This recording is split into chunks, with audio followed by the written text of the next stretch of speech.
Top. Alors, bienvenue sur cet atelier cuisine vitalité, je dirais spécial vitalité, spécial automne, spécial minéralisation. L'alchimie alimentaire et la magie des associations Liponext dans cette recette, qui est en fait une double recette puisque c'est un repas complet. Le, donc dans les ingrédients, là, Anna nous a mis 2 branches de choucal, une tête de brocoli, une branche de céleri branche, une gousse d'ail, ça va être selon votre goût, moi j'en mets un peu plus en général, un chou-fleur tendre, de l'huile de coco et de la poudre d'amande. Vous pourriez aussi, pourquoi pas, envisager des noisettes. C'est la période d'aller les ramasser. Enfin, en ce moment, c'est amandes et noisettes, hein, donc vous pouvez aller ramasser les deux. Euh, et puis du lait de cajou ou du lait d'amande, le principe étant d'avoir un lait maison pour que les noix aient été vivifiées. Et je vais vous expliquer pourquoi. Et puis, pour répondre à la question de Miss Dominique, un dé de curcuma, c'est un dé à coudre de curcuma frais. Donc, Voilà, merci. je t'en prie. Et ensuite, ben, poivre blanc, si vous voulez mettre du curcuma, des épices, c'est vraiment vous qui allez faire par rapport à votre palais. Mais l'important, c'était du lait maison, du curcuma en poudre ou frais et du poivre blanc. Parce que c'est ces trois-là qui vont faire la puissance antioxydante de la recette. D'accord? Mm. Si vous voulez ajouter du gingembre, vous pouvez aussi, etc. En tout cas, je vous souhaite la bienvenue sur cet atelier et vous allez voir que comme chaque fois, chaque ingrédient devient, comment t'as dit l'autre jour, Pauline, un allié pour nourrir ton corps, ton microbiote, tes cellules, bref, pour régénérer.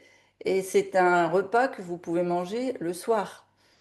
Aujourd'hui, on va travailler autour de la couleur verte et blanche, du duo vert et blanc, qui sont les teintes de la régénération cellulaire de l'automne. En fait, les aliments qui contiennent les couleurs vertes et les couleurs blanches à l'automne, vous avez le poireau qui fait un super duo, sont vraiment empreintes de nutriments régénérateurs et surtout minéralisants pour l'automne. Les deux plats donc qu'on va préparer, donc le premier se mange cru. Si vous voulez le faire cuire parce que vous avez des soucis de SIBO, de scie, de candidose, candida albicans, douleur dans l'intestin grêle, vous pouvez faire cuire un petit peu le choucal ou bien ce que vous avez trouvé comme substitut. Mais à ce moment-là, il faudra quand même manger du cru avant. D'accord? C'est important. Parce que si vous faites cuire l'entrée, elle ne pourra plus être votre crudité. Ensuite, donc tous les 6 piliers sont respectés dans la recette. Et avant que je vous explique scientifiquement la recette, je voudrais que vous mettiez votre chou-fleur à cuire à la vapeur. Parce que pendant que ça va cuire, je vous expliquerai et puis après on fera la recette suivante. D'accord? Donc, on va découper le chou-fleur. Hop. Donc là, vous avez du choix, comme ça. Et je vais mettre la caméra ici. Ajouter les... Voilà. Vous m'avez selon 2 plans? Ok. Oui, Alors, moi, j'essaie. Ça y est, une petite chaleur là. Hop. Donc, un petit striptease en plus, en prime. M'excusez, mais le pull dans la maison. Et pourtant, j'ai pas de chauffage encore, hein. C'est trop. Voilà. Donc, pour le chou-fleur, soit vous prenez les bouquets et vous faites cuire les bouquets à la vapeur, soit vous allez voir, on peut aussi faire ce qu'on appelle des steaks. Alors, gardez les feuilles, d'accord? Ça se cuisine de 2 façons. Soit vous séparez le vert du blanc. Et là, vous allez voir que je vais prendre ça à la place de mon choucal, puisque j'en ai pas. Mais ça peut être remplacé par les côtes de blettes, etc. Je vous préciserai exactement tous les aliments importants après. Mais donc les côtes, vous les séparez du verre. Ça fait une recette. Et le verre, vous l'utilisez soit pour faire vos bouillons, soit sinon pour faire des pestos. Mm. Et pour les gens qui souffrent d'intestin un peu fragile, je vous propose de le blanchir avant de l'utiliser en pesto. D'accord? Ce ne sera pas un pesto cru.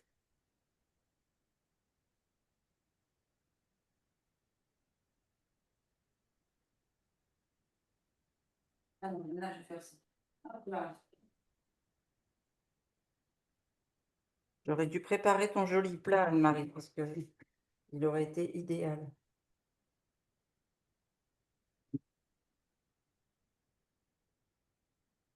Donc là, tout le monde prépare son chou-fleur.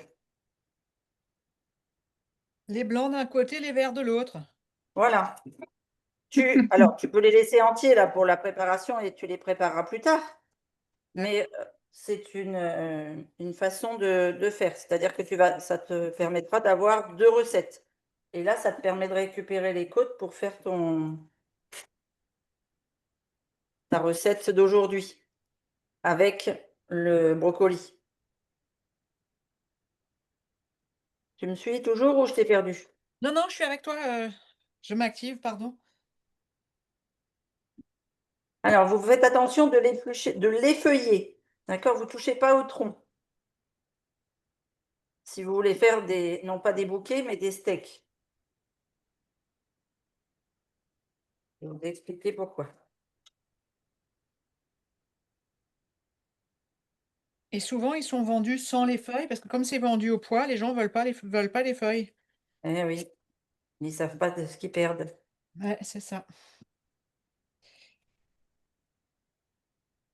Moi, je coupe dans le jardin, je coupe le haut des feuilles pour qu'il me fasse un bouquet de fleurs très très serré.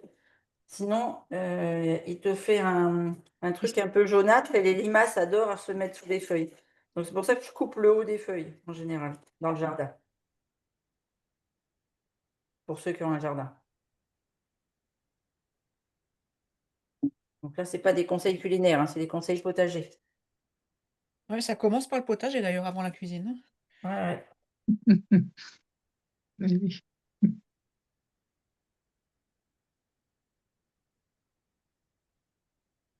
Ok. Allez, je finirai tout à l'heure. Voilà, moi aussi j'ai deux équipes, les blancs et les verts. Voilà. Quand vous avez fait votre chou-fleur, vous pouvez nettoyer le pied un petit peu, c'est-à-dire légèrement la peau qu'il y a sur le dessus. Elle est parfois un peu dure. Bon, là, c'est des jeunes choux-fleurs. Normalement, c'est des choux-fleurs tendres. Après, quand on va un peu plus dans l'hiver, ils sont un peu plus durs. Il faut qu'ils résistent au froid. Bon, moi, je ne jette rien. Donc ça, je m'en sers pour faire mes bouillons. Avec mes épluchures d'ail, d'oignons, de poireaux, de tout ça. Hop.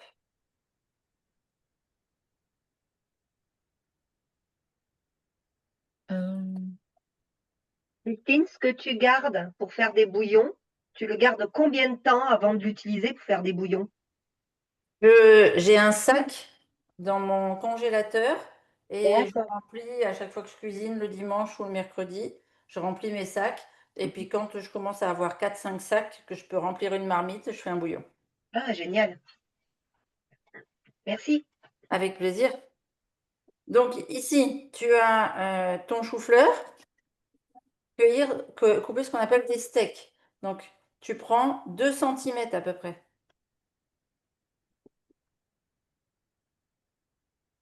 Hop. Et ça va vous faire un steak. Alors, le souci des choux-fleurs tendres, vous voyez, c'est qu'ils viennent s'éparpiller, se dissoudre. Ils ne vont pas jusqu'au pied. Donc, vous allez avoir 2 beaux steaks au cœur, mais vous n'aurez pas de beaux steaks au Et si, niveau et si on coupe dans l'autre sens? Comme ça, Oui. bah, c'est pareil, tu vas avoir le chapeau qui va faire des petits bouquets. Et le steak de chou-fleur se coupe toujours dans ce sens-là.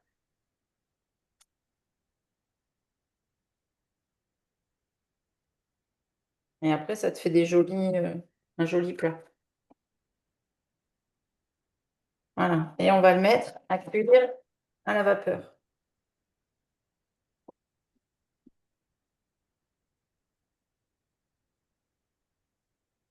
Ah, C'est vrai que c'est joli, ces mini-arbres, hein. ouais, c'est chouette. Ouais. Bon. Attendre aux arbres de vie. Alors, moi, d'habitude, j'utilise mon robot, sauf que là, je vais utiliser mon robot.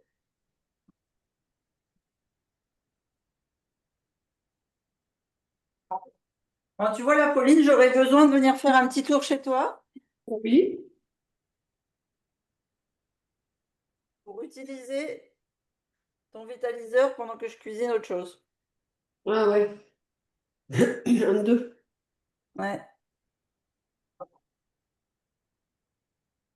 parce que, voilà, normalement, ça va à la cuisson vapeur. Mais comme je vais utiliser mon robot pour le velouter, je ne peux pas. Donc, moi, je cuirai plus tard. Donc, vous mettez tous à cuire. Et là, si vous aimez le goût de l'ail confit, je vous propose de mettre avec votre chou-fleur, ce qu'on appelle des gousses d'ail en chemise. C'est-à-dire que vous prenez une tête d'ail entière, vous ne l'épluchez pas, vous coupez juste le haut, là, la pointe. Vous voyez comment je fais? Ouais. Voilà. Ça s'appelle de l'ail en chemise. Que vous placez la tête en bas sur votre panier vapeur. Vous avez vu Et comment j'ai fait? qu'est-ce que tu vas en faire après de ton ail en chemise? Ben, je vais le mettre avec mes steaks de chou-fleur cuits vapeur dans mon gratin. Ça va te donner un côté très umami, très caramel. On n'enlève pas le germe à l'intérieur de l'ail? Alors, moi, j'enlève rien. Non? Mais si tu le fais cuire en chemise, tu vas pas pouvoir enlever le germe. Par contre, Non. une fois que tu l'as dans ton assiette, tu enlèves le germe. Si tu souffres de... Le germe est rempli d'oxalate. Donc, il y en a une bonne partie, comme c'est cuit à la vapeur, qui va partir avec Ouais. l'eau, tu Oui. vois. Mais si vraiment tu as l'intestin grêle envahi de bactéries pathogènes, il vaut mieux l'enlever. Ok, merci. Mais avec plaisir.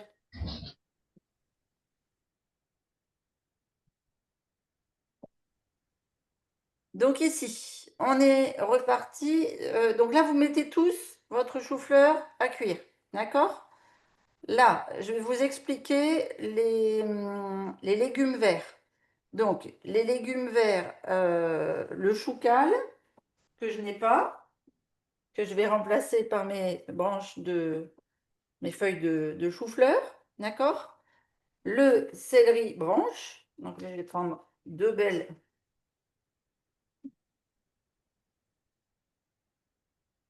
branches, mais une, ça suffit, hein. C'est vraiment au plaisir du goût. C'est le riche, c'est vert, c'est le vert ou c'est le blanc? Moi, j'en ai du vert dans le jardin, mais c'est pas. On va utiliser et le vert et le blanc.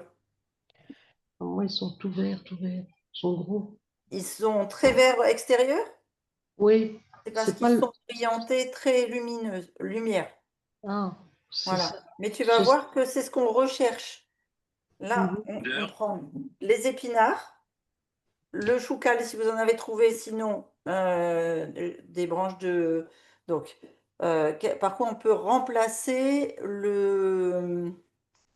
par quoi on peut remplacer, pardon, le choucal? Parce que dans certaines régions, effectivement, comme disait Anne-Marie tout à l'heure, ça ne pousse pas forcément. Donc, vous pouvez remplacer le choucal par les côtes de blettes vertes, donc les côtes, les cardes, parce que c'est riche ils sont riches en magnésium, potassium, fibres, etc. Et ça a beaucoup de goût et une très bonne tolérance digestive. Sinon, vous pouvez remplacer aussi par de la salade de mâche. Donc là, c'est ce que je m'étais dit que j'allais faire.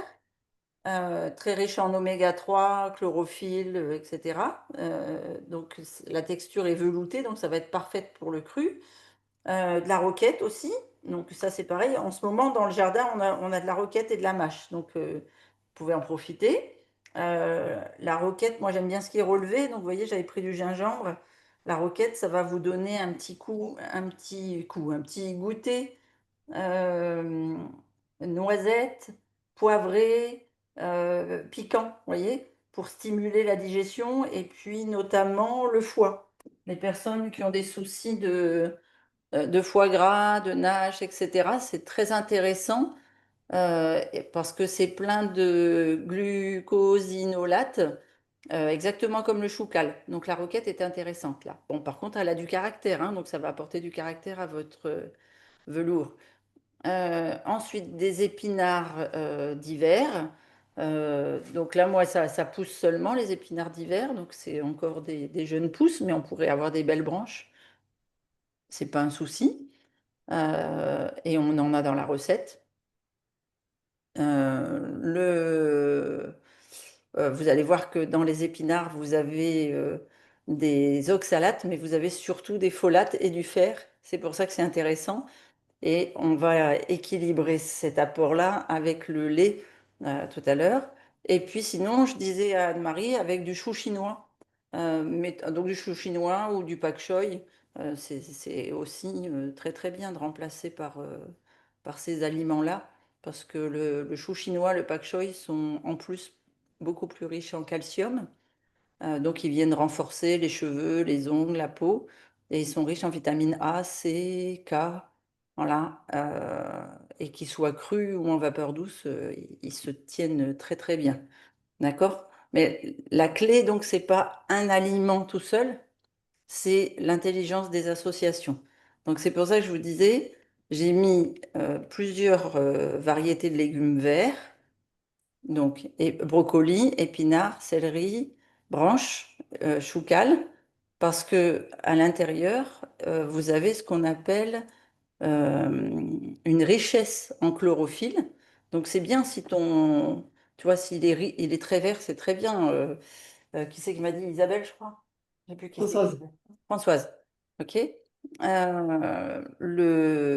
Ça permet ce qu'on appelle je ne sais pas si vous savez ça. À l'automne, on a beaucoup de problèmes au niveau poumon et au niveau intestinal parce que on a les jours qui raccourcissent, etc. Donc on s'oxygène moins et nos poumons et nos cellules s'oxygènent moins.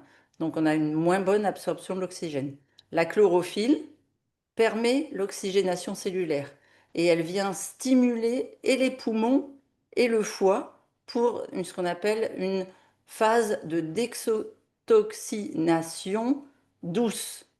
Bon, ça va permettre, en fait, la chlorophylle va permettre d'aller purifier le poumon, purifier le foie et de le transporter dans les intestins sans avoir d'altération de la paroi intestinale et du foie parce que ça vient englober, prendre le métaux lourd grâce à l'oxygénation. Tous ces légumes verts sont aussi très très riches en fibres solubles et en fibres insolubles. Les fibres insolubles, c'est surtout ce qu'on a besoin le matin au petit déjeuner, mais quand elles sont en duo avec les fibres solubles, elles viennent ralentir l'absorption du glucose, donc de tout ce qui est sucre, et venir nourrir des bifidobactéries.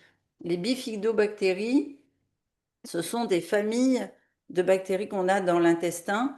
Vous savez, il y avait des pubs pendant un moment sur des produits laitiers où ils vous disaient bifidus, je sais plus quoi. Vous vous souvenez de ces pubs?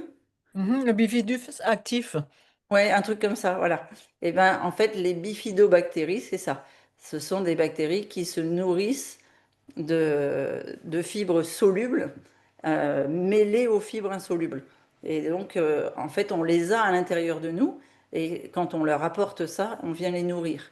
Et puis, tout ce qui est les familles firmicutes. Donc, firmicutes, c'est la reconstruction de votre immunité, de votre barrière immunitaire, la reconstruction de au niveau intestinal, donc d'une des parois de l'intestin, au-dessus des petits filaments.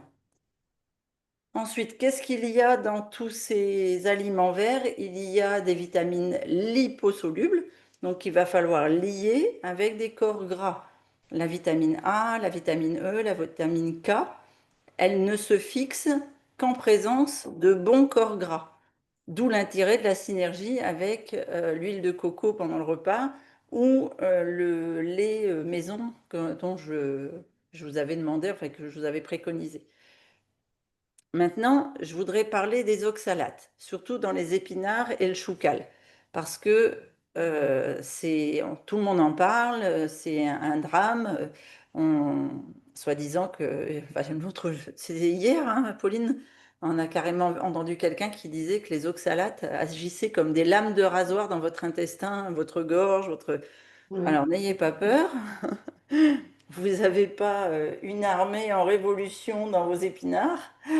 Par contre, vous pouvez manger du Nutella et du ketchup et du pain de mie, vous ne risquez rien. Voyez? Oui, Et c'est ça qui est très important à comprendre. oui, C'est du oui, foutage alors, de gueule permanent, c'est ça le souci de notre société. eh oui. Le, et tu as raison, là, il y a toute une polémique en ce moment sur le cadmium. Bon, on va pas en parler là parce qu'on n'a pas de chocolat, mais il faut savoir que les céréales françaises contiennent autant, voire plus pour certaines céréales, comme notamment les céréales de blé, de cadmium que le chocolat, hein. Donc, vous vous faites moins mal avec 2 carrés de chocolat que avec 2 tranches de pain de mie, comme vient de dire Pauline. Voilà. Mais bon, bref, c'est marketing. Euh, la base de cette histoire, c'est parce que le chocolat des terres d'Afrique fait moins de sous que le chocolat des terres latines. Donc, on est en train de flinguer le commerce du chocolat latin. Voilà, vous savez tout. Donc, je vous disais, les vitamines liposolubles des aliments verts se fixent quand elles ont un bon corps gras. C'est pour ça qu'on les met en synergie. Ah oui, j'étais aussi en train de vous parler des oxalates. Les oxalates se lient en fait aux minéraux, donc au calcium, au magnésium. Et comme normalement l'oxalate vient limiter l'absorption du calcium et du magnésium, on va se dire ça sert à rien d'en manger parce que sinon, ça vient nous perturber. Et les oxalates agissent chez les personnes qui sont sensibles, c'est-à-dire qui ont un SIBO, un candida, une rectocolite hémorragique, une maladie de Crohn, un intestin poreux, etc., à condition de les consommer en excès, parce que c'est l'excès qui va générer les ballonnements, les douleurs abdominales, les irritations de la muqueuse. Donc nous, on vous préconise d'abord de les laver pour faire partir les oxalates, notamment quand on vous parle de la méthode des 3 saladiers. Vous savez, quand on fait tremper nos oléagineux, quand on fait tremper nos céréales, quand on fait tremper, qu'est-ce qu'on a qu'on fait Les quatre tremper familles, les, les céréales sans légumineuses. gluten, céréales sans gluten, graminées, Hmm. légumineuses et oléagineux. Voilà. Et vos légumes, vous êtes d'accord avec moi que vous les lavez avant de les consommer, hein? Vous les passez un peu sous l'eau claire. Donc, vous allez faire partir une partie de ces oxalates, une grande partie, plus de 80%. Ah Pourquoi? ouais. Parce que l'oxalate est hydrosoluble, c'est-à-dire, c'est pour ça que je vous dis ne buvez jamais l'eau de vos trempages. Et le robinet filtré permet de nettoyer ses légumes avec de l'eau directe au robinet sans que ce soit compliqué. C'est Et un gros avantage de ces robinets-là. c'est vrai, tout à fait. Mm. Voilà. Et si vraiment c'est encore douloureux parce que vraiment vous êtes atteint de Crohn ou de rectocolite hémorragique, eh bien, préférez une cuisson à vapeur douce. Parce que la vapeur, ou bien un blanchiment, mais très léger, parce que la vapeur ou blanchiment va venir encore diminuer la charge en oxalate. C'est-à-dire on va passer de 80% d'éliminés à 95-96%. OK? Et puis nous, pour pouvoir faire face à ça, on associe toujours les aliments riches en oxalate avec des aliments riches en calcium biodisponible. J'insiste sur le biodisponible. Pourquoi? Parce que vous avez du calcium en cachet ou du calcium dans les eaux minérales qui n'est pas biodisponible. Le calcium biodisponible, c'est un calcium que vous pouvez fixer pour vos os, vos ongles, vos cheveux, votre peau, etc., votre vue. Vous en avez dans les graines de sésame, mais vous en avez aussi dans les amandes, dans les noix de cajou et dans certains oléagineux. Et ça vient alcaliniser votre corps, c'est-à-dire le rendre plus basique. Là, ça vous permet de faire ce qu'on appelle une fixation locale, donc vous n'avez plus de cristallisation intestinale. Tu te souviens, on en parlait hier, Pauline. La Oui. fille qui parlait des oxalates, elle expliquait que ça venait faire des cristaux dans l'intestin qui venaient blesser notre paroi intestinale. Donc le calcium euh, empêche la cristallisation des oxalates. D'accord? Et quand on les met à la vapeur, il faut combien de temps pour ne pas perdre Et alors, je dis toujours, donc si par exemple tu mets à la vapeur des épinards, tu fais moins de 5 minutes. Si tu mets à la vapeur du choucal ou du chou, du chou-fleur, des tiges dures avec des fibres dures, tu peux aller jusqu'à 10 minutes. Maintenant, moins de temps, Plus de mieux c'est. vitamines. D'accord? Mais l'avantage de la vapeur, c'est que Tu, c'est une cuisson à moins de 90 degrés. Donc tu as la masterclass sur les cuissons, Françoise, dans la plateforme qui te permet de comprendre l'échelle thermique et les enjeux de destruction au fur et à mesure que la température augmente. ouais. Oui, j'ai vu ça, mais il y a quelque chose que j'ai pas compris dedans. C'est par exemple tout ce qui est mijoté, tout ça. Il y a aussi des toxines qui se développent quand on cuit mijoté ou Ah bah, alors, il n'y a pas des toxines qui se développent, c'est pas. plus tu fais une cuisson longue. Alors, je vais pas refaire la masterclass sur les cuissons là maintenant. Si tu veux, Oui, je te répondrai sous la masterclass. Mais plus le c'est long. mijotage, ça dépend de quoi tu pars. Mais plus D'accord. c'est cuit longtemps, plus tu enrichis ton repas en glucides, donc plus la charge glycémique va être importante. Mm. Si tu veux, le mijotage fait une caramélisation de, de tes aliments. Ok. Tu comprends? Oui, merci. Voilà. Et ça dénature, par exemple, la verdure. Euh, le, Quand tu prends des aliments verts, que tu les fais cuire longtemps, ils vont jaunir. Tu sais, ils vont perdre leur joli vert. Ils vont passer sur plutôt un jaune. Eh bien, en fait, c'est là que tu as une altération de ta verdure, donc de la chlorophylle. C'est ce que je me demandais avec le bouillon, alors. Quand on Ouais. fait du bouillon, par exemple, on met quand même pas mal de temps. Si on veut mettre un poulet ou Ouais, quelque moi chose. en fait, je monte en ébullition, je coupe le feu et je laisse jusqu'à complet refroidissement dans la gamelle avec les légumes et seulement après je presse. Mhm. Tu as une recette de bouillon, je crois, sur le Click and Cook, hein. Je regarderai, merci. Mais je t'en prie. Donc là, on a vu tout ce qui était aliments verts, d'accord? L'importance de la chlorophylle et du calcium. Maintenant, dedans, je vous ai fait mettre dans la cuisson du chou-fleur une tête d'ail.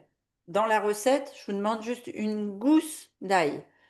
L'ail, c'est un aliment blanc, d'accord? Bon, donc là, on passe sur les aliments blancs. Moi, j'en mange toute l'année, mais l'hiver ou à l'automne, il est particulièrement recommandé parce qu'il est riche en allicine. La lysine a un rôle très antimicrobien. Donc, il va freiner le candida, il va freiner les calibacilles, les bactéries pro-inflammatoires, et c'est aussi un prébiotique. Pourquoi? Parce qu'il est riche en ce qu'on appelle le fructane. Le fructane, lui, il vient nourrir les bactéries, les bonnes bactéries, pour être plus simple. Donc, les personnes qui sont sensibles à l'ail, à l'oignon, à l'échalote, parce qu'ils souffrent de SIBO ou qui font attention à tout ce qui est FODMAPS, et juste, vous venez ajuster les quantités et au lieu de les manger crus au départ, vous préférez ou vous privilégiez l'ail confit, comme ce qu'on vient de faire, l'ail lactofermenté, ça va réduire sa teneur en FODMAPS. Mais c'est juste un passage. Pauline, elle peut vous donner son témoignage. Elle ne consommait pas d'oignon parce que ça la faisait rôter. Elle ne digérait pas l'oignon. Aujourd'hui, elle en remange même cru, hein, Tous les jours. et tous les jours. Ouais. Échalote beaucoup aussi. Ou Oui, d'échalote. ok. Ensuite, notre chou-fleur que l'on a découpé en steak, lui, c'est aussi un aliment blanc. Il est riche en sulforaphane. Le sulforaphane, c'est une molécule protectrice anti-âge. Donc là, il va venir régénérer, vous donner une deuxième jeunesse. En plus, il stimule les bonnes enzymes du foie. C'est-à-dire qu'il va permettre au foie, non pas de se fatiguer, mais d'être bien nourri pour être beaucoup plus fort, pour servir comme un émonctoire très costaud et venir en détox du foie. Le chou-fleur est riche en fibres modulables. Qu'est-ce que ça veut dire? Ça veut dire que quand vous faites cuire votre chou-fleur, donc cuisson courte et douce, la fibre vient s'assouplir, donc elle est dure donc elle est insoluble et dure quand il est cru, mais par contre à la cuisson, elle vient s'assouplir et elle vient dans votre intestin, donc qu'il soit irrité ou non, la fibre cuite du chou-fleur, elle est sensible à votre corps. Donc, soit elle vient faire un pansement, soit elle vient créer, au contraire, plus de sel, c'est-à-dire attirer beaucoup plus d'eau pour avoir des meilleurs sels. Les sels, quand on va aux toilettes, hein, d'accord? Pas le sel, pas la selle du cheval. Je pense que vous m'avez tous suivi. Ça, c'est pour le chou-fleur.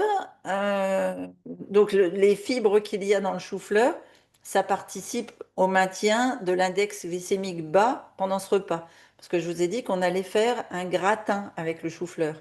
Le gratin, si vous avez regardé la masterclass sur les cuissons, vous avez compris que ça provoquait du glycation, c'est-à-dire un pic glycémique, parce que une caramélisation. Et bien là, vous avez une bascule entre le chou-fleur et la caramélisation qui fait que ce sera quand même avec un index glycémique bas. Qu'est-ce qu'on a de blanc aussi dans la recette? Les amandes et puis le lait de cajou. Donc les amandes et le lait de cajou, ici, ça vient faire l'apport en protéines végétales. Donc c'est pour ça que je vous disais que vous pouvez en consommer le soir. Donc c'est des acides aminés essentiels nécessaires pour la réparation des muqueuses intestinales et le maintien de votre bonne masse musculaire. D'accord? En plus, les amandes et le lait de cajou, ce sont des lipides insaturés riches en oméga 9.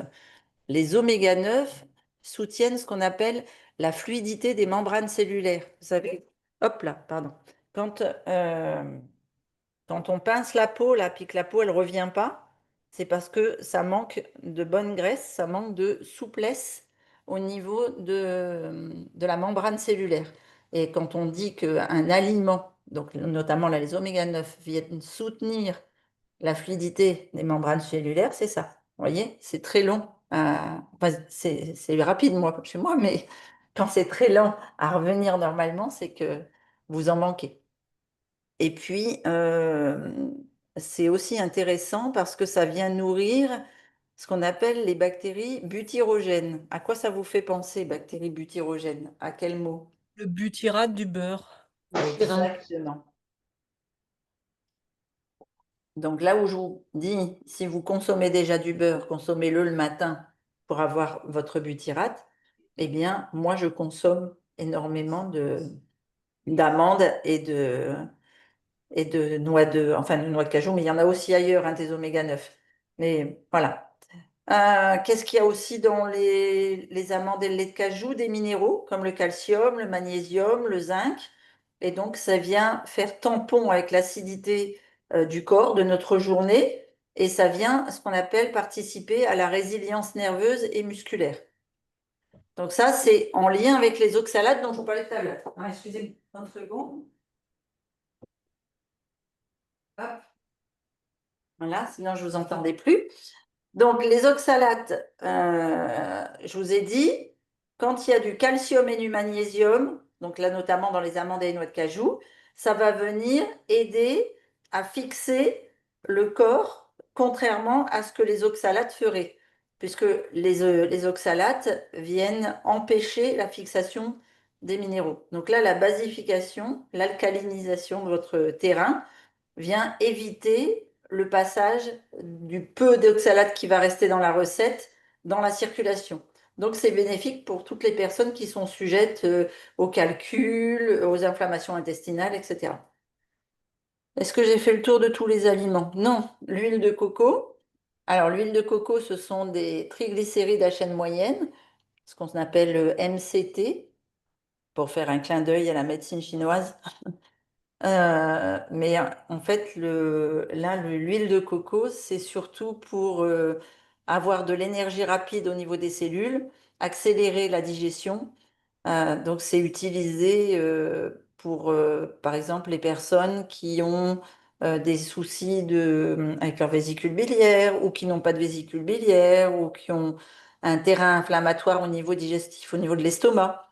Voilà. Et puis, l'huile de coco, c'est aussi, comme l'ail, antimicrobien.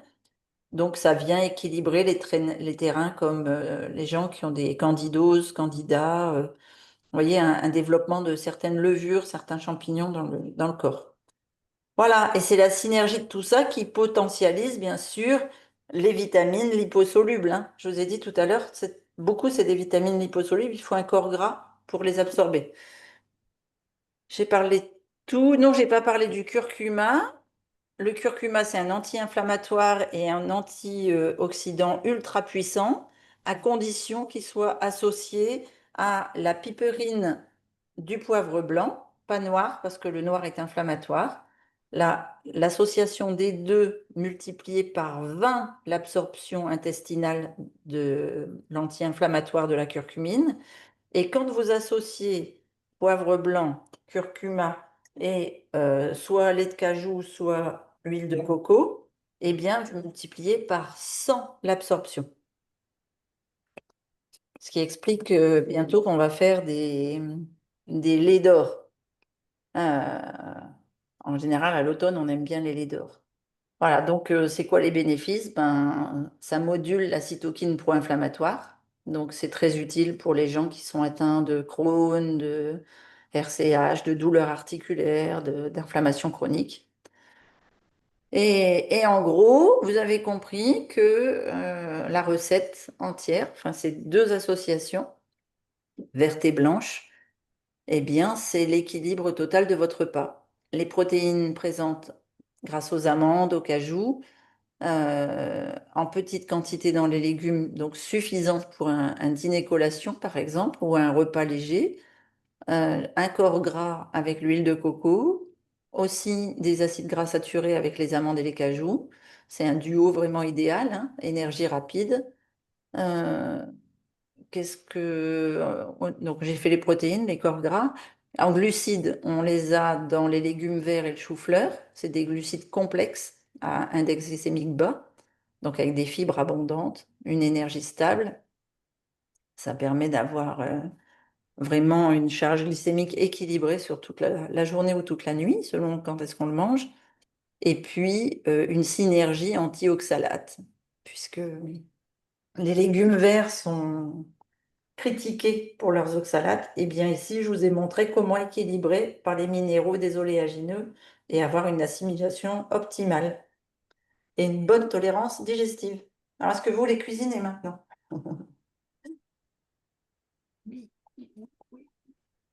Est-ce que je vous ai pas saoulé? Non. Non, Est-ce que vous avez appris deux, trois trucs? Oui. Ok. tu nous as pas saoulés, tu nous as éblouis Oh! J'espère que je suis pas trop lumineuse quand même. avec toutes les explications, tout le savoir. Ah oui, c'est l'association de la science et de la cuisine. Ouais, c'est Hmm. C'est ce ça que je dis chenille. toujours. Voilà. Et tu vois, c'est un repas qui illustre vraiment la philosophie Liponext. Chaque aliment vient nourrir à la fois tes cellules, ton microbiote et ton cerveau.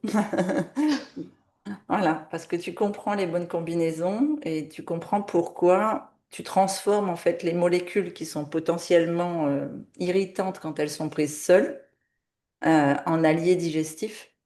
Et c'est ça que j'appelle l'alchimie alimentaire. D'accord? Quand tu donnes à ton corps des clés d'assimilation plutôt que des verrous. Ça marche? Ouais. Est-ce que vous avez arrêté votre chou-fleur? Oui, ça fait un moment. Bon, merci. Alors, on est parti pour faire la première recette. Donc, deux branches de choucal, si vous avez, ou deux branches d'autre chose. Donc, moi, je vais prendre un peu de chou-fleur, un peu de mâche.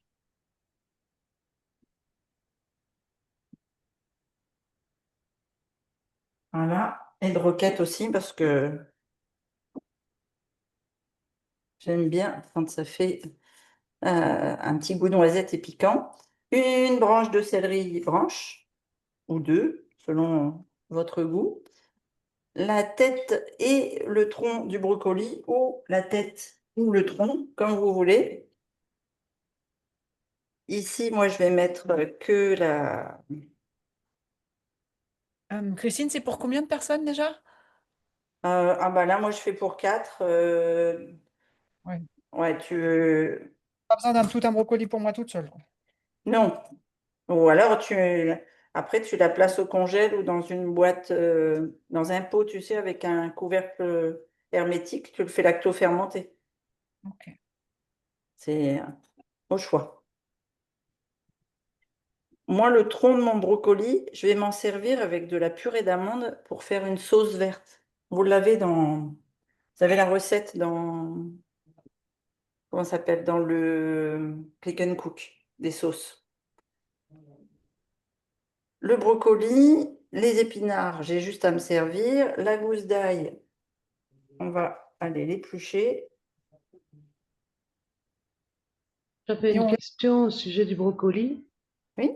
J'avais vu, mais je ne sais pas si c'est vrai, que il fallait le couper en petits morceaux une demi-heure avant et que enfin, il y avait une défense et qu'il cicatrisait, enfin, je ne sais pas comment expliquer, Non, et mais que c'était bon pour nous aussi à ce niveau-là, parce que le fait de le couper en, en petits morceaux, une demi-heure avant, ben, ça a aidé à la cicatrisation. et tu parles du chou-fleur ou tu parles Non, de du l'ail? brocoli, du brocoli, Ah, du brocoli, du brocoli. oui. Ouais, alors, Je ne sais pas si c'est vrai ou pas. c'est un peu ça, et c'est pas seulement le brocoli, c'est tous les crucifères. Ah oui. Voilà. Et ça a été notamment mis en évidence par rapport au cancer. Mhm. Et c'est pas une demi-heure avant, en fait. Tu vois, moi, je le mets pas Ah, au frigo, ce qui fait que ça ne bloque pas son développement. Et là, on va faire un velours, donc on va l'écraser, le couper en tout petit. Donc après, si tu manges ton velours tout de suite, c'est dommage. Si tu le manges dans une demi-heure, il aura plus d'effet. ok. D'accord? C'est l'oxydation, en fait, de ton brocoli ou de ton crucifère, hein. Ça marche aussi avec les choux de Bruxelles, avec le chou-fleur, avec euh, le chou cal, tous les choux. Ok. Ah bah alors je peux utiliser du chou de Bruxelles aussi si j'ai des petits choux de Bruxelles. Ah, mais bien sûr. Là, Pour, là, pour faire le velours ou pour faire la recette. oui, oui. Oui, bien sûr. Donc là, moi, j'ai épluché l'ail et je vais faire chauffer un peu d'eau.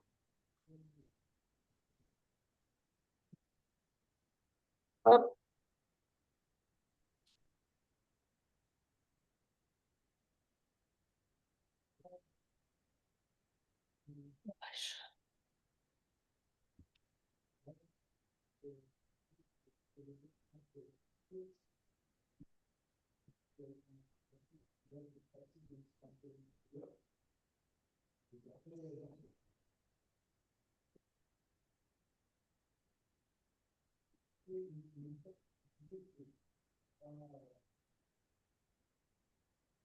Désolée, je plie la caméra.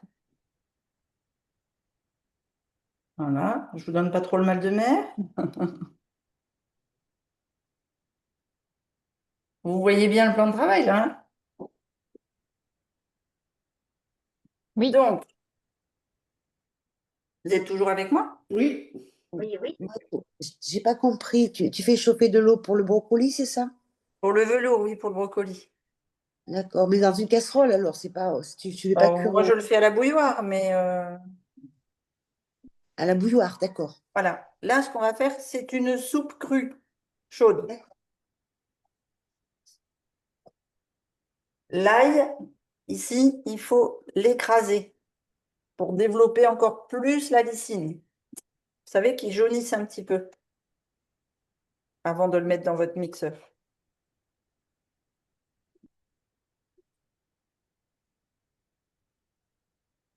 Tu écrases l'ail, c'est ça que tu as dit Oui, c'est ça. Donc, tu le fais, pour que ce soit cru, tu le fais cuire enfin, chauffer ton eau à combien à peu près? Là, l'eau, elle va chauffer à 80 degrés à peu près. On la mettra quand même, on la met quand même très chaude. Voilà, on la met quand même très chaude. On la met pas. J'ai pas compris. Oui, non, je dis qu'on la met quand même à 80 degrés, quoi. Oui, oui, oui, c'est pour avoir de l'eau bien D'accord, chaude. Oui. Qui va d'accord, tomber à 42 quand tu vas la mettre contre tes ingrédients. ok. Voilà, je garde mes pots d'ail pour le mettre dans mon bouillon, Françoise. C'est toi qui posais la question du bouillon tout à l'heure. Oui, Voilà, je garde oui. tout, toutes mes épluchures, tout ça, je garde tout et je mets tout dans mon sac pour le congélateur.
Alors, j'ai besoin de savoir si vous êtes tous prêts.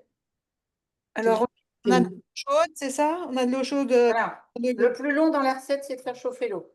Ok, l'ail écrasé. L'ail écrasé. Vous prenez maintenant vos branches de choucal ou de ce que vous prenez. Pareil, vous les découpez en, en morceaux vrac. On commence toujours dans le fond du robot par les fibres dures. Donc, le choucal. Ah,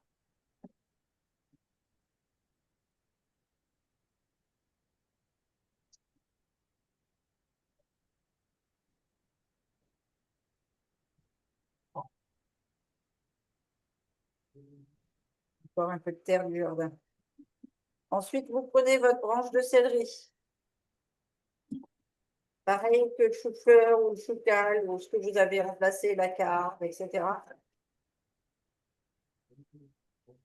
Fait en tronçon.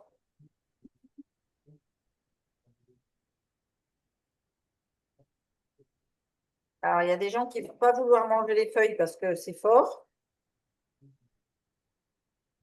C'est chacun son goût. Les feuilles du céleri branche, c'est comme le persil, c'est plein de fer et c'est plein de vitamine C. Dans la roue de la micronutrition, les branches de céleri branche, pardon, on peut les mettre avec le persil, le cerfeuil, la coriandre, etc. dans les herbes. C'est Une le cas fois qu'on- aussi Oui, du boule. je t'entends pas. Est-ce que c'est aussi le cas des branches du céleri boule? Oui, mais elles sont plus blanches. Mais oui, tu peux aussi les utiliser en feuilles, en herbe. Oui, oui. Bah, tu te doutes bien que quand j'ai du céleri boule, j'utilise tout, hein. Mm. Je mets la pelure dans mon bouillon et j'utilise tout le reste. Ici, je vais mettre ma mâche entre mes fibres dures et mes têtes de brocoli. Et là, avec la mâche, je vais mettre mon ail écrasé. Est-ce que vous êtes toujours avec moi? Oui. Qu'est-ce qui va manquer ici avant mes têtes de brocoli à mettre en feuillu? Des épinards. Yes, la poignée d'épinards. Et moi, je peux balancer quelques choux de Bruxelles, hein, c'est bien ça, hein? Exactement. Et là, je te propose de les mettre en même temps que tes brocolis. Ok, au final. Ouais. C'est bon? Donc, vous lavez soigneusement vos légumes verts. Vous les découpez grossièrement. Vous avez compris pourquoi je voulais garder les fibres intactes, hein, pour éviter la perte des nutriments. Par contre, après, on va mettre le mixage. Donc ici, j'ai tout mis. Alors, si vous voulez pas que ce soit trop fort en ail, vous mettez l'ail au final, après l'eau. Mais sinon, là, moi, j'ai tout mis. Et je vais maintenant mettre mon eau. Hop, je rebouge la caméra. C'est quoi la quantité d'eau que tu mets, Christine? 500 millilitres. 100 millilitres, merci. Je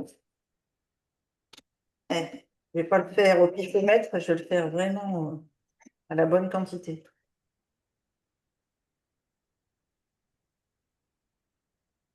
Hop, 1 millilitre.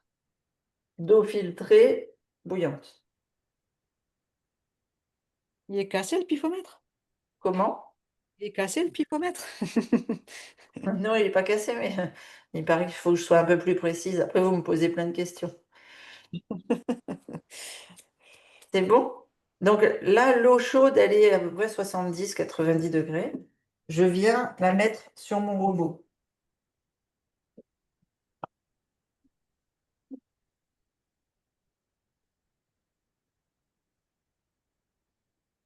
Ça va faire du bruit. Enfin, il me paraît que mon Non, micro. on n'entend pas. Ouais, on Notre n'entend micro. pas. Bon.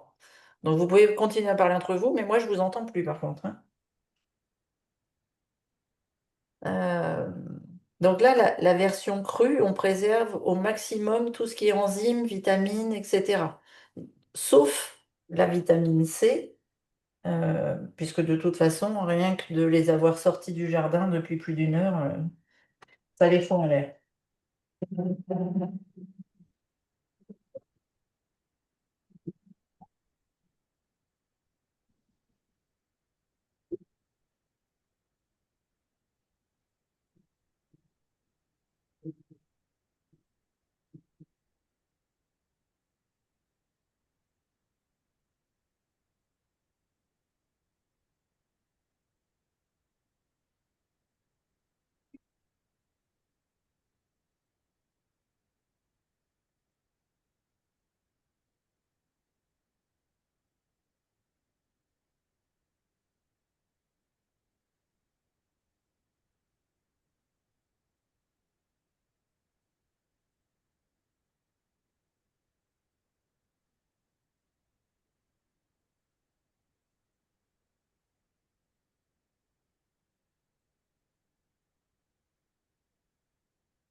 Donc maintenant, on va avoir le mixage fini. On peut parsemer de graines de chanvre, de persil, de basilic, ce que vous avez envie. Vous pouvez aussi ajouter, hop, regardez, si ça fait pas un joli vert émeraude.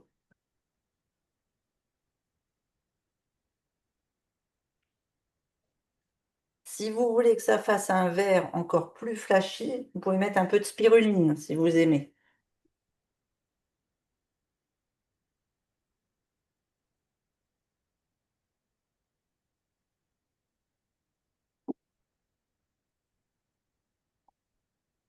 Hop là.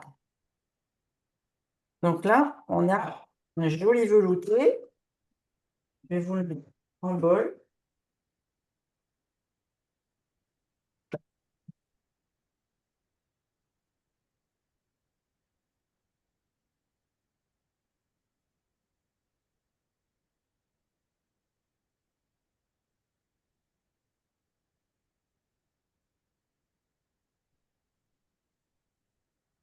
On peut y mettre un petit peu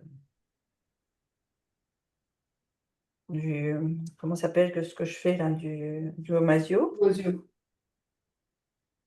avec des graines de sésame. On peut décorer avec des oléagineux qui trempent là. J'aime bien. Voilà. Est-ce que j'en ai encore? Oui. Et Christine, pour les graines de sésame, est-ce qu'il y a une différence entre les graines de sésame blanches et dorées? Non. Enfin, ça dépend. Méfie-toi. Des fois, les graines de sésame dorées, c'est parce qu'elles ont été cuites. Ah, Ouais. toastées, ouais. Ouais, toastées. Voilà. Donc, il vaut Ok. mieux vraiment.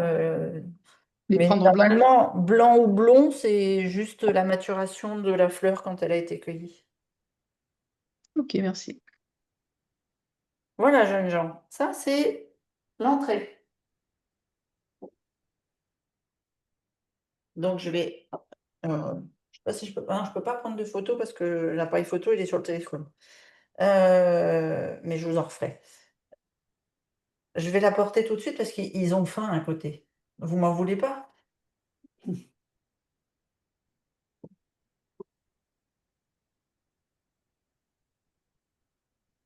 Un chef à domicile, ça c'est du luxe, hein. Tu m'étonnes. De toute façon, c'est un des, ouais, c'est le luxe le plus grand pour moi. De quoi? Un chef à domicile. Ah. Et qui nettoie quand il fait à bouffer, qui me laisse pas tout en vrac. Parfait. Ah oui, après, il faut ranger, c'est vrai. Là, parce que la cuisine, c'est bien, mais disons que souvent, dans les ateliers, vous allez en ressortir des compréhensions. Par exemple, là, faire une soupe crue chaude, une fois qu'on comprend la logique, en fait, c'est je fais bouillir, je mets mes légumes crus dedans, je mixe et j'ai ma soupe crue chaud, je peux le décliner, en fait. Et le souci, c'est qu'en fait, au début, quand on n'a pas reçu une répétition d'éducation sur un sujet, on est comme amnésique, c'est-à-dire qu'au moment de cuisiner, ben, nous, on fait toujours la même manière de ce qu'on a appris depuis qu'on est petit. Et c'est pour ça que répéter, répéter, trouver des nouvelles logiques, ça nous amène en fait, Tiens, ce soir, je vais me faire un velouté de potimarron, demain, de ci, de là. Et en fait, c'est comme ça qu'on arrive à trouver, par exemple, les rillettes. Les houmous, Anne-Marie a parlé d'un houmous de châtaigne en début d'appel, mais il n'y a pas que le houmous de pois chiches. Et en fait, quand on arrive à construire dans son cerveau des nouvelles manières de structurer son alimentation, ben en fait, au quotidien, on arrive à devenir autonome. Et c'est vrai que l'hyponex, pour les gens qui veulent des trucs très rapides, bon, ben, tu fais tes choses comme il n'y a pas de souci. Mais en vrai, la vraie liberté, c'est d'apprendre des logiques pour toujours et qui deviennent notre vie, je veux dire, faire une fois par semaine des rillettes de lentilles, faire une fois par semaine des champignons marinés, faire une fois par semaine un tartare de ça. Et en fait, petit à petit, vous allez calibrer votre semaine pour arriver à changer les goûts, les textures, les couleurs, les logiques, alors que c'est toujours plus ou moins les mêmes courses qu'on fait. Et le souci, c'est ça, c'est comment j'arrive à être créatif au quotidien et que ça soit simple à faire et sans que ça me... Voilà. Bon, là, il y a beaucoup d'explications entre la science et la nutrition, mais en réalité, une soupe, ça va super vite. Mm. Et après, il y a une autre chose qui est importante, c'est donner du sens à pourquoi on utilise des aliments. Souvent, il y a des aliments qu'on ne consomme pas parce qu'on n'en connaît pas les bénéfices et les vertus. Donc, de ce fait, il n'y a pas vraiment on va dire, un élan intérieur d'aller consommer tel ou tel aliment. Alors que quand on commence à bien capter, dire, ah ouais, c'est vrai que ça, c'est euh, le fer. Si vous avez la croyance que le fer se trouve que dans le steak haché ou dans la viande rouge, qu'est-ce qui va se passer? Vous allez construire une croyance que vous êtes carencé en fer. Alors que Ouais. si vous captez que on peut aussi se complémenter en fer de manière super puissante avec des synergies végétales, ben, Avec la vraie micronutrition. voilà, Et vous allez il y a vous... surtout beaucoup de fausses croyances sur la micronutrition, c'est prendre des compléments alimentaires. Ça, eh, c'est une fausse croyance que vous devez détrôner, déconstruire. déconstruire. Déconstruire, Oui. ouais. Et en fait, tout le... Moi, ça m'a demandé beaucoup d'acceptation, en fait, surtout quand on est un peu rigide, perfectionniste, qu'on s'accroche à nos croyances parce que on a manqué de sécurité quand on était enfant. En fait, dès que quelqu'un vient nous amener une autre information, est-ce que c'est vrai? Et d'où elle sort ça? Et pourquoi elle dit ça? Et le cerveau peut fonctionner comme ça en termes de remise en question, en fait, de l'information. Même si on peut se tromper. Enfin, je veux dire, Christine, elle se trompe sûrement sur plein de choses, c'est sûr. C'est un être humain. Mais globalement, quand on est spécialisé dans quelque chose, qu'on a fait des longues études, que soi-même on applique énormément de choses, de concepts, de logique, qu'on lit des études scientifiques, on- généralement, le sujet, il est quand même maîtrisé de manière... alors qu'il y a des gens...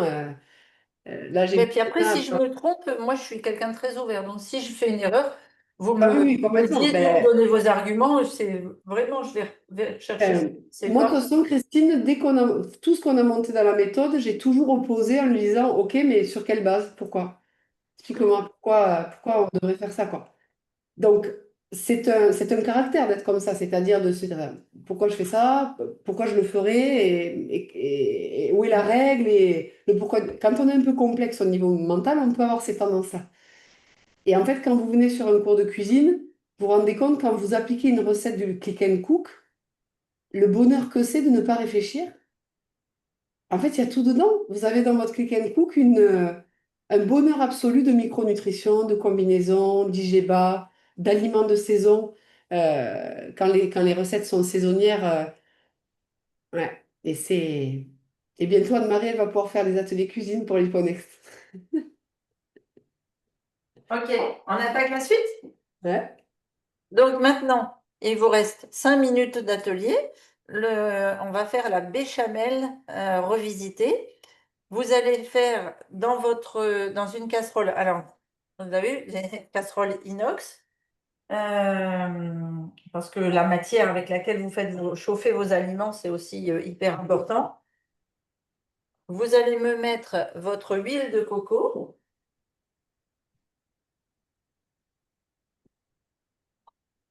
Alors, essayez d'être visible de tout l'atelier. Pour le velouté, on rajoute ni poivre ni sel. Ah, le gommage.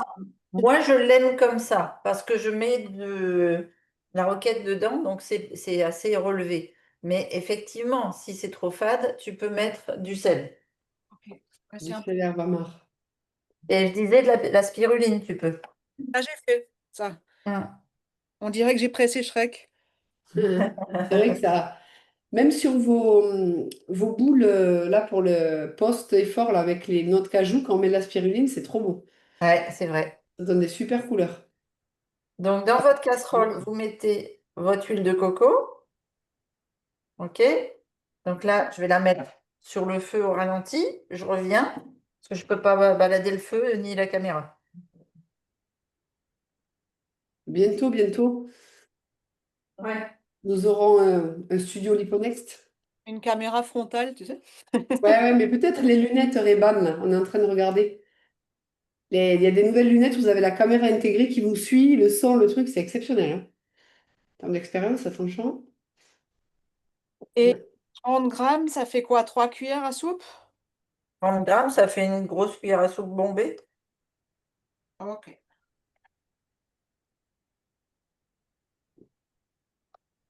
Hop. Ensuite, on prend notre poudre d'amande et on vient mettre au fouet.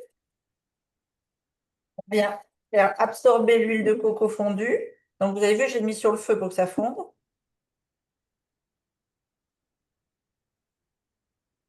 Pour faire ce qu'on appelle un roux en cuisine.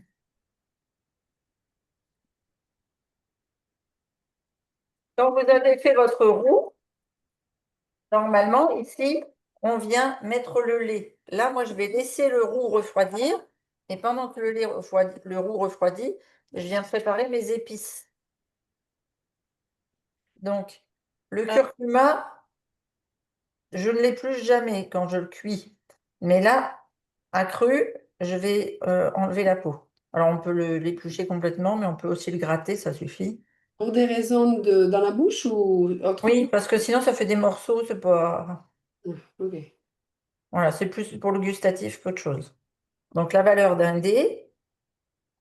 Et ici, je vais couper des rondelles. Voilà. On peut mettre des gants si on ne veut pas avoir les doigts jaunes. Ouais, voilà, ça tâche de fou. Et on émince en fine duxelle. On énerve mon plateau là.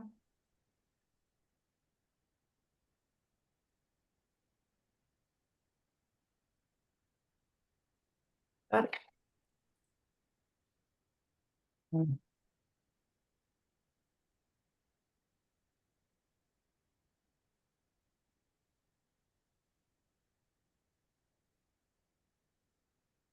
Et est-ce que le curcuma en poudre a les mêmes effets que frais ou il y a de la déperdition? Alors, surtout s'il est lyophilisé, il a de la déperdition. Mais il est aussi bon. Après, faut pas te dire que le curcuma en poudre ou sec aura des vertus médicinales si tu en prends une fois de temps en temps. Tu vois, il faut l'équivalent de 3 cuillères à café de curcuma par jour en poudre. Donc, c'est comme le frais. Redis, Christine, il faut quoi? Il faudrait prendre l'équivalent de 3 cuillères à café de curcuma en poudre Oui. par jour pour s'en servir comme anti-inflammatoire. Ah, ouais. Ça fait quand même une quantité, ouais. Oui, ça fait une grosse quantité. Alors, c'est pour ça, dans certaines herboristeries, ils vous vendent des gélules vides d'agar-agar avec une enveloppe végétale et ce qu'on appelle un damier à gélules, un gélulier. Vous mettez Ouais. toutes vos capsules comme ça, puis après, avec votre curcuma, vous remplissez. Mais surtout, ce qu'il faut penser, c'est faire votre mélange. Curcuma, poivre blanc.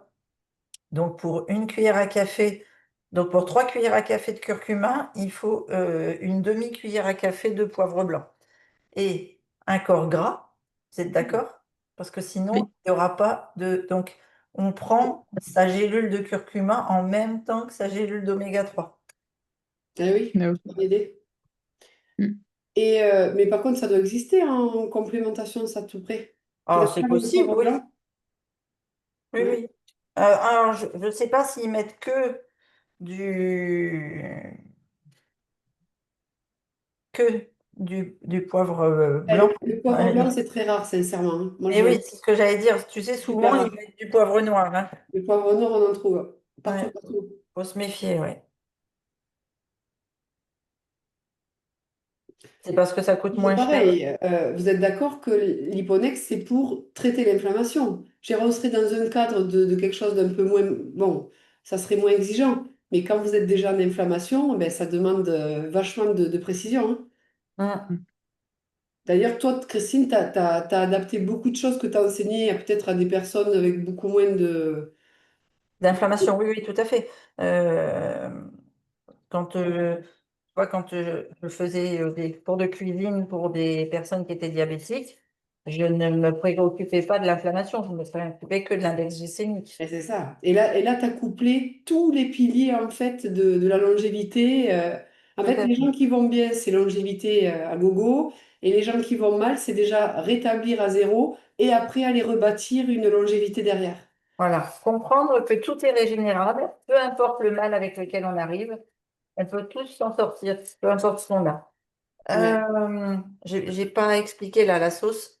Donc, j'ai fait fondre mon huile de coco. J'ai ajouté ma poudre d'amande. J'ai créé ce qu'on appelle un roux. J'ai assaisonné mon roux avec mon dé de curcuma émincé. J'ai mis un peu de sel, le sel foudgouissant. Dedans, il y a du paprika, du romarin, de la coriandre, du thym, du fenouil. Donc, c'est un sel très aromatisé. Ici, il faut absolument que je mette mon poivre blanc. D'accord? On n'a pas mis. Pourquoi je vous disais que c'était un gratin du soleil? Parce que votre sauce doit être bien jaune pour mettre sur votre souffleur. Donc, huile de coco, d'amande, poivre blanc, curcuma, et j'ai oublié quoi? Du sel, les épices que tu as envie, si tu veux mettre un peu de piment, un peu de... Tu vois? Paprika fumé, c'est possible là? Oui, oui, oui, tout à fait. D'ailleurs, si j'avais pas mis de sel fou, c'est ce que j'aurais mis.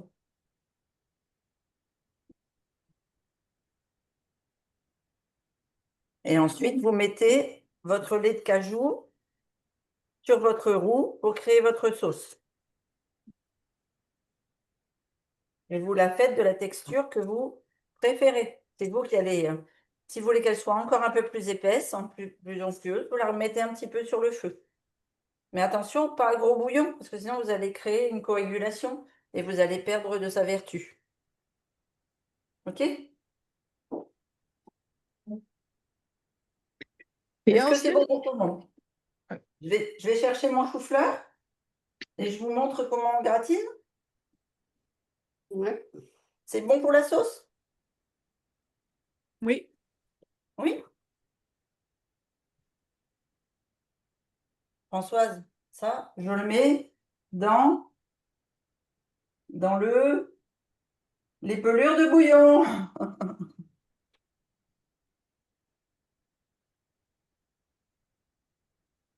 et Ansel, Christine, par rapport à la rétention d'eau, qu'est-ce que tu conseilles, hein? Ah, de rééquilibrer ton eau et de saler tes plats. Tu sales pas, Isabelle, toi? Non, moi j'évite le sel, ou sinon je mets du sel rose de l'Himalaya. Ben, apparemment, le sel rose, c'est pas de laisser.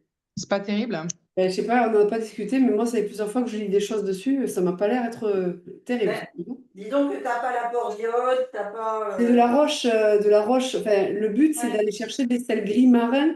Et l'idéal, c'est l'herbe amare, où tu as des 13 herbes en fût Je vois ce mélangées que avec c'est, du sel marin. Et franchement, l'herbe amare, en plus, ça te donne du goût. Et souvent, des gens qui ont la rétention, c'est parce qu'on leur dit qu'il faut pas du tout manger salé. Mais non, il faut pas manger le sel de table de la baleine. Oui, ça c'est Encore clair. une fois, on donne une information à des gens sans donner le pourquoi du comment. Ça veut rien dire, ne sale pas. Non, n'utilise pas des sels de merde, oui, mais Oui, ça c'est sale clair. avec un sel de qualité d'origine, donc plutôt donc non raffiné et plutôt des sels marins. Là, on a une information complète pour la personne. Mais bon, on m'avait dit le contraire. Tu m'avais dit de préférer les sels de roche par rapport aux sels marins. Ah ouais. Après, tu vois, voilà, c'est. Alors là, c'est là où nous, on veut l'étude scientifique, Christine. Ah, c'est Ouais, compliqué. c'était une pratiquante en Ayurveda qui m'avait conseillé ça. Mais je sais bien parce que chacun en fait a son apprentissage, sa logique. Mais toi, Ouais, c'est ça. Christine, tu entends Isabelle, elle dit que par rapport à la rétention, en Ayurveda, il lui proposait plutôt du sel de roche plutôt que du sel marin. Non, on préfère un sel de roche par rapport à un sel blanc de supermarché raffiné et plein de saloperies qui vous provoquent de la rétention d'eau, de la tension, de tout ce que vous voulez. Par contre, c'est l'iode qui va faire que l'eau va être cellulaire ou intercellulaire. Donc, Ok. favoriser le sel de mer, gris, favoriser les algues, favoriser tout ce qui va être iodé. Donc, ça peut être aussi des petits poissons gras, ça peut être, tu vois? Oui, je vois Christine, ouais, ouais. Tu vas aller chercher dans le marin, ouais. Ouais. Oui, oui, parce qu'en plus, souvent, les gens à qui on fait enlever le sel et qu'on oriente vers les sels de montagne, eh bien, ils se retrouvent avec des soucis de faiblesse thyroïdienne. Ah, d'accord. Ah, mais attends, tu m'avais pas dit ça, Isabelle?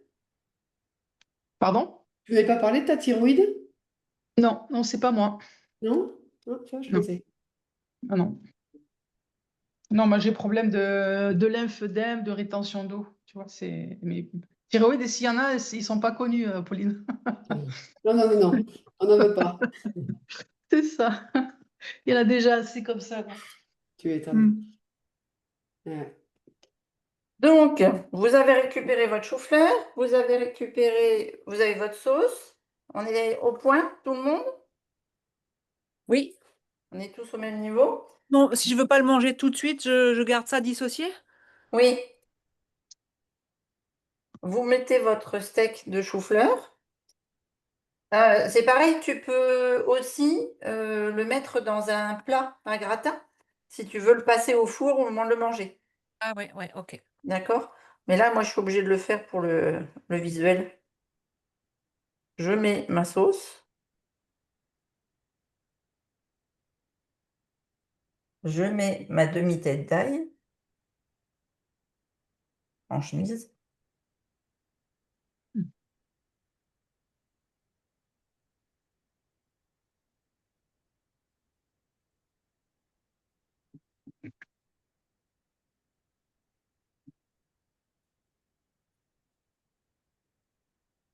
Je vais y arriver. Parce qu'elle va me laisser faire. Voilà. Je vais chercher un peu de levure maltée.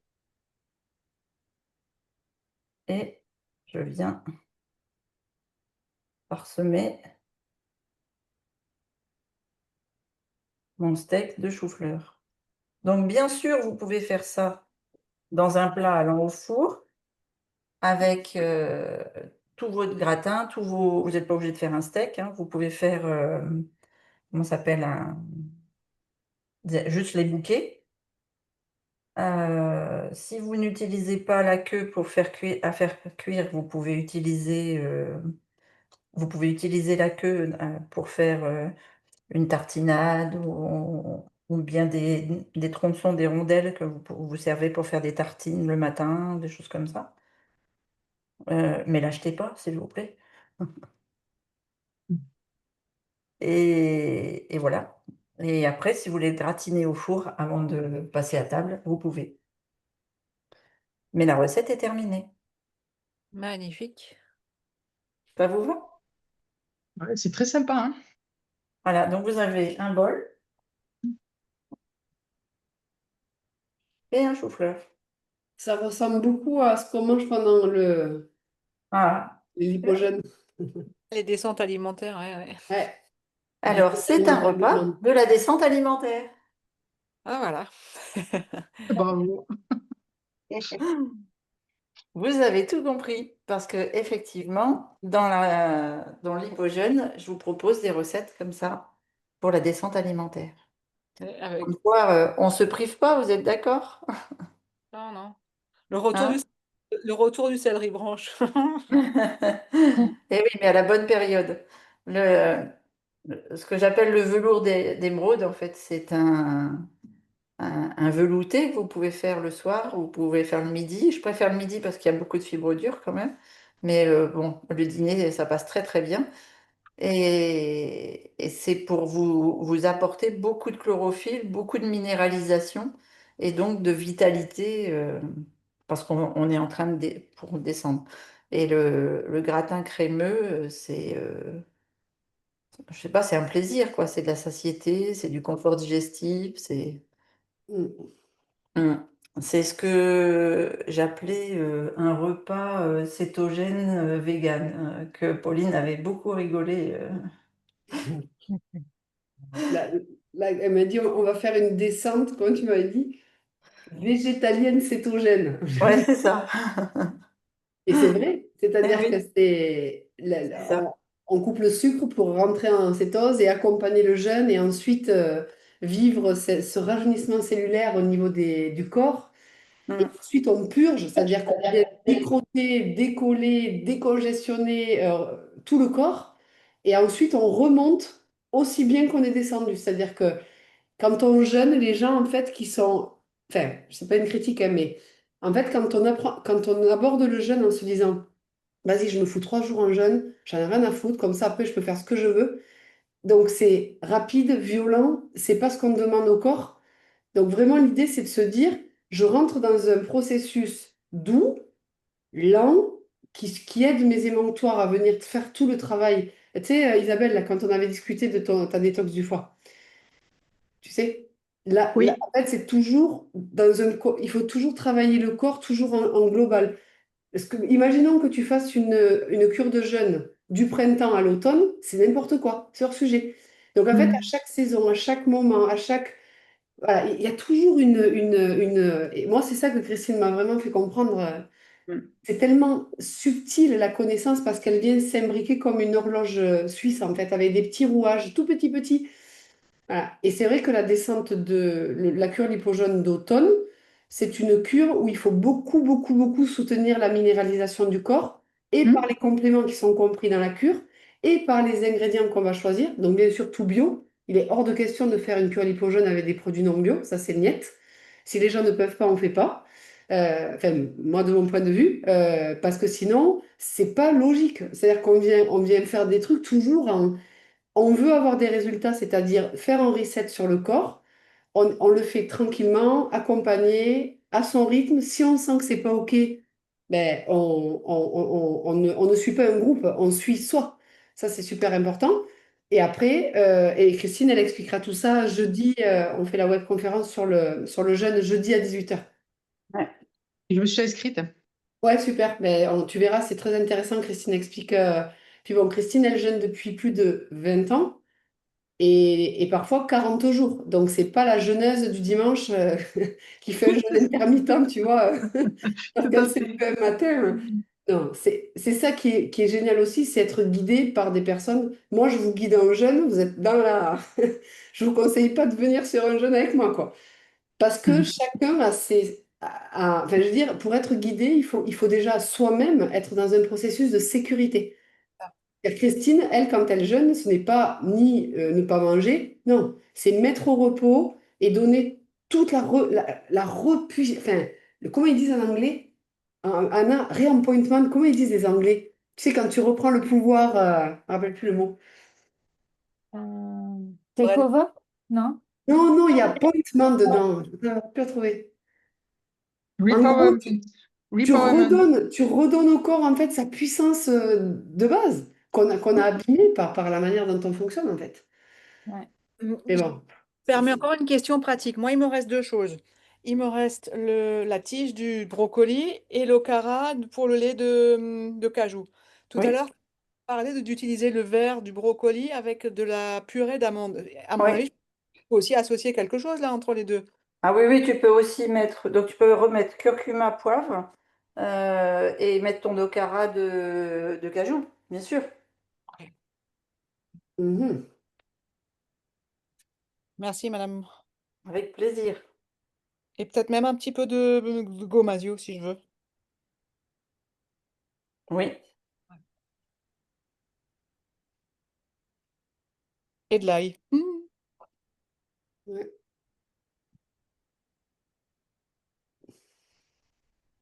Merci, merci. voilà, voilà. Bon, voilà, j'ai partagé la photo. Waouh, j'adore.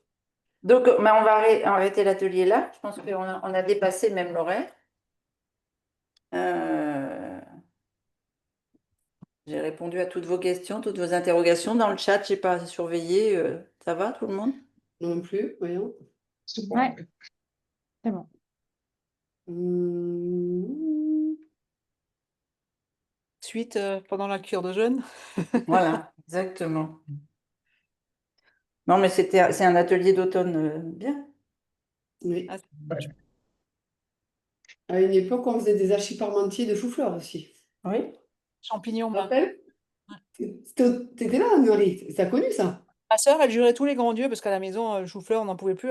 Elle jurait tous les grands dieux qu'elle mangerait plus de chou-fleur. Elle n'a pas mangé. J'ai fait des petites parts comme ça. Elle n'a pas mangé une. Elle m'a dit, t'en as encore? Et hop, la deuxième.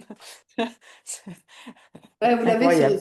je pense qu'elle y est, hein, on l'a dans le Clem Cook, ça. Le parmentier, oui. Ah oui, le parmentier, il est chouette Hmm, pour l'automne, le parmentier de chou-fleur. tout à fait. Et là, cette Sans semaine, patate et sans viande. sans patate. Je vous souhaite une très belle après-midi. On en a perdu quelques-uns en cours de route. On va arrêter Non, non, l'enregistrement. il nous a envoyé des messages Ouais. qu'il devait partir. Merci. D'accord. Merci. Mm. Oui, tu as arrêté l'enregistrement, c'est bon? À Alors, bientôt, au revoir. À bientôt. Au revoir, à Salut Isabelle. bientôt, bonne journée à tous. Salut Pascal. Salut Bientôt. Dominique.